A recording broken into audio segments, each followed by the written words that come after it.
evening, everyone. I think we can begin the program now. To you, although I might expect that Rick might chime in on the second of the two questions. But I'd like you to explain to us how stonefly nymphs move around throughout the year. We're probably talking more about the bigger stonefly nymphs here, like the salmon flies and the golden stones, but you can discuss any stonefly that comes to mind. So where specifically would larger species like salmon flies and golden stones be during different seasons, especially comparing winter months to summer months? You know, Rick should just take the mic on winter months versus summer months, because I don't know that it changes that much. Golden stones prefer riffles. They're predaceous. They just, kind of an aside, I had an aquarium when I used to take insect pictures. I had an aquarium. I had a golden stone nymph in it, and I had a bunch of clinger mayflies, the flat ones. And I'm looking at this golden stone. It's just restless as hell, pacing around this thing. And it grabbed off one of these mayflies, and it looked like it's running around the aquarium with a sandwich in its mouth. They just have this instinct. But they live in riffles.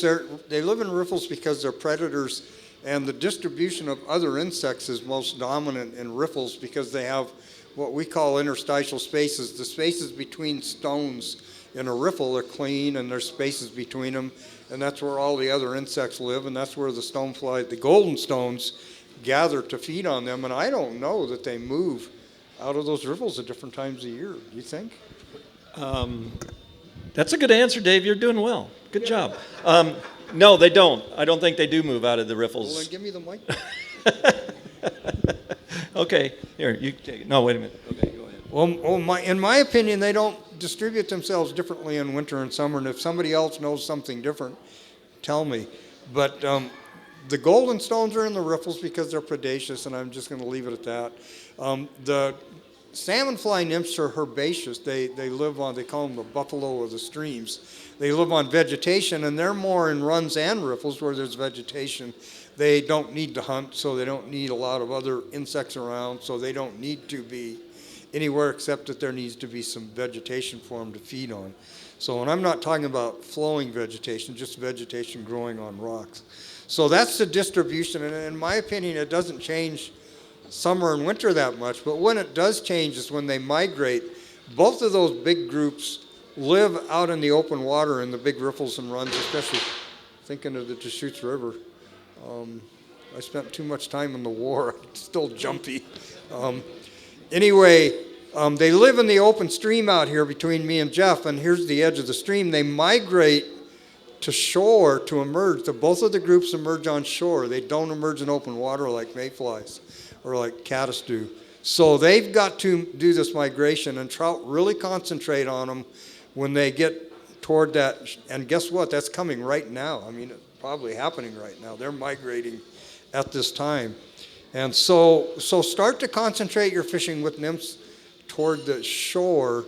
And if you've never done this, go over there during the salmon fly hatch, especially early, or the golden stone hatch, and turn over rocks along the shore, especially flat rocks. Sometimes they'll just be swarming under there. It's a really interesting thing to see if you've never seen it. So the migration is the most important time when they gather. And the other thing I'll add to that is when you see adults in the foliage at first, the fish are still going to be focused on those nymphs down there for a while until there's such an abundance of the adults falling back into the water that becomes more efficient for them to feed on those. So if you see some golden stones, some salmon flies along the edge, especially on the Deschutes, well, that's really a good indicator to fish a nymph right along the edges, especially next to a riffle or next to a run, and where they're migrating out and coming out on shore. So that's my answer on the first one, is it's coming up right now. Okay, I'll get to the second one. I just am curious to know if you guys had seen the study where an aquatic entomologist had taken salmon fly nymphs and numbered them with like a white paint pen and watched their migration around a riffle during different seasons. Pretty fascinating. Might be, yeah, not that what Dave said is wrong, but Tell me what they found. well, they found that at certain times of the year, in the winter, they moved to the sunnier side of the stream. They kind of followed the sunnier side of the stream. Maybe because there was more algae growing there, since they like to eat that sort of thing. I don't know. I'm not the pro. It was salmon flies only. It was a study on Pteronarces. Yeah.